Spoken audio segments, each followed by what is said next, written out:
I am Amanda Berry and I am Chief Executive of the British Academy of Film and Television Arts. Fabulous. Amanda, how do you define achievement?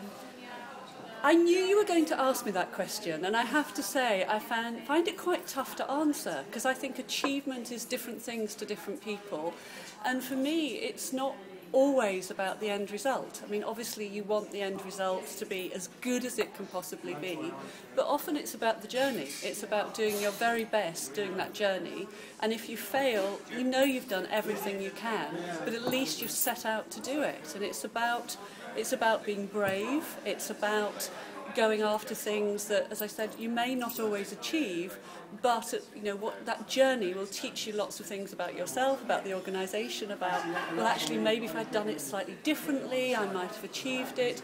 So achievement is about so many things for me. It can be, waking up in the morning feeling great, the sun's shining, I'm feeling really positive about the day, and I know that I will achieve so much more that day because I'm feeling positive about it and I'm in the right frame of mind. It can be very small things that, things you're putting off because for whatever reason you don't want to do them, and finally they get ticked off your to-do list. There's a real sense of satisfaction. Everybody would expect me to say it's the Film Awards. It's not necessarily that. There are so many elements of the job that I do that I constantly feel that whether it's a personal achievement or a group achievement, that every day we're achieving something. Every day there is tangible achievement, and that's really important to me in the job that I do. I live by a lot of sayings. There's a wonderful Scottish saying which is, what's for you won't go by you.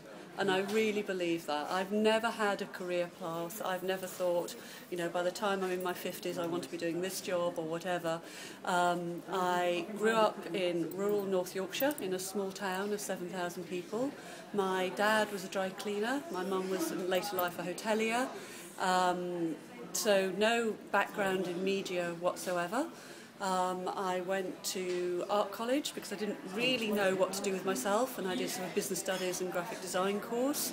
And then I think the thing that really helped me, and I'm very supportive of BAFTA doing it today, is I got a work placement at a television company called Thames Television, which no longer exists, and it used to have the weekday franchise for ITV in London.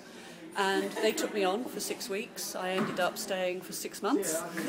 Didn't go back and finish my course up in Newcastle. I loved it. I was working in their PR department. I don't really think I knew what PR was at the time. But the year before, I'd also done a placement at the local newspaper in Newcastle. And what I loved about it is people just let me do what I wanted to do. So if I wanted to judge Spot the Ball at the Evening Chronicle in Newcastle, I was allowed to do that. I could test reader offers, and people were just so friendly and so open. And if I showed a willingness or showed an interest, and I've given just 2 quite silly examples, they would let me do it. And at Thames I moved between the PR department and the publicity department, so I really started to understand the world of television from one aspect, but ultimately decided it wasn't what I wanted to do. I didn't have a degree, so I was trying to work out what I wanted to do with my life, and I could do shorthand and typing. So I thought, okay, I'm going to go in and I'll become a secretary in a company. So what sort of company? And I was lucky then because there were lots of jobs available, and I did everything from considering working in ad sales at the Daily Express. I mean, all sorts of jobs. I interviewed for advertising agencies, and then I walked into what I thought would be the perfect job for me, and it was working as an assistant in a theatrical agency. It was a very small agency. It only represented 5 people. Only had 5 people working there, but represented actors, directors, writers, and I got the job, which I often describe as second junior assistant from the left. And I got that job and grew with the company. So by the time I left, there were 25 people. I learned a lot about the business, but again decided I wanted to do something else. And I'm somebody who I think is never afraid of almost starting again. And I decided to go into television. And everybody said, oh, with your little black book of contacts, you can go in as a producer. I didn't want to do that, so I went in as a researcher because I wanted to learn my trade. So within a couple of years of starting as a researcher, I became a producer. And within my producing life, I worked in both England and Scotland, and I actually produced 3 BAFTA award ceremonies for television. And that's how I got to know more about BAFTA. Personally, and this may sound like a really odd achievement, but I bumped into somebody recently who I hadn't seen properly for about 30 years. And we just got to talk to each other, what's happened in our lives and everything. And at the end of the conversation, he said to me, "You know what, you haven't changed." And I thought about that, and I thought, actually, that is the greatest compliment that you can pay me, that I first met him when I was 20, 21 years of age, and that he could see I was still the same person, despite going on this amazing journey, actually meant a huge amount to me. I was really chuffed. We all get racked with insecurity, and I understand now there's a name for it, and it's called the Imposter Syndrome, that you often sit in an environment or a meeting or wherever you are and think that everybody else has achieved so much more than you have, and you don't really have a seat at that table. And what you start to realise is, particularly I think for women, is that most women feel like that. So you are not alone in thinking, oh my God, I'm going to be caught out and I don't really know what I'm talking about. And I think I learnt that if you're true to yourself, people can either agree or disagree, but at least you're being true to yourself and what you believe. I also discovered that no matter how hard I tried, I couldn't make all the folks happy all the time. I just couldn't do it. So therefore, I had to do what I felt was right, be it right or wrong, and if it was wrong, be open for people to tell me that it was wrong, but also about being a team player as well and making sure that everybody has their voice, and no one voice is more important than any other voice. Everybody has an opinion, and everybody's opinion deserves to be heard.